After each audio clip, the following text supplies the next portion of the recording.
Heparin is a short-acting and must be given through the injection. Now, heparin has an immediate onset and can therefore be used in emergency situation. Also, because as I told you, it decreases the patient compliance. So usually for the chronic use or for long-term use, it is avoided and replaced with the warfarin. Now, in certain circumstances, like if a patient is pregnant, then the warfarin cannot be given as it is contraindicated. So heparin is much safer. So you will recommend the heparin to a pregnant woman if necessary.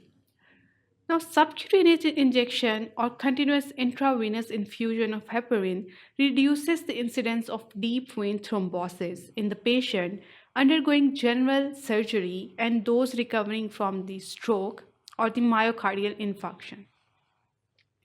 If we enlist the therapeutic role of the heparin, then this includes the treatment or prophylaxis of the deep vein thrombosis and the pulmonary embolism, and also its use in the myocardial infarction.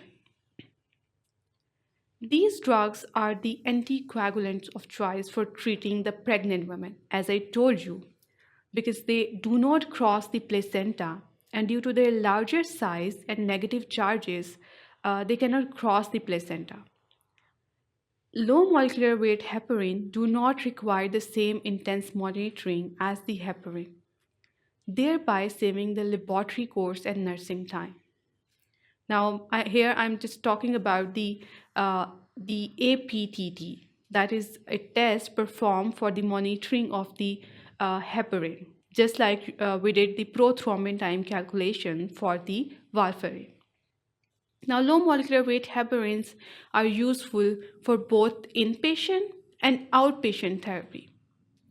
Other uses include, if we discuss apart from the therapeutic role, they are used in the test tubes and the kidney dialysis machine. Heparin is given intravenously by intravenous infusion or 12-hourly by the subcutaneous route. Now here, if I specify, the unfractionated form is usually given as a bolus or infusion from the IV route, and the low molecular weight heparins are given as through the subcutaneous route. And usually the dose is once daily subcutaneous injection.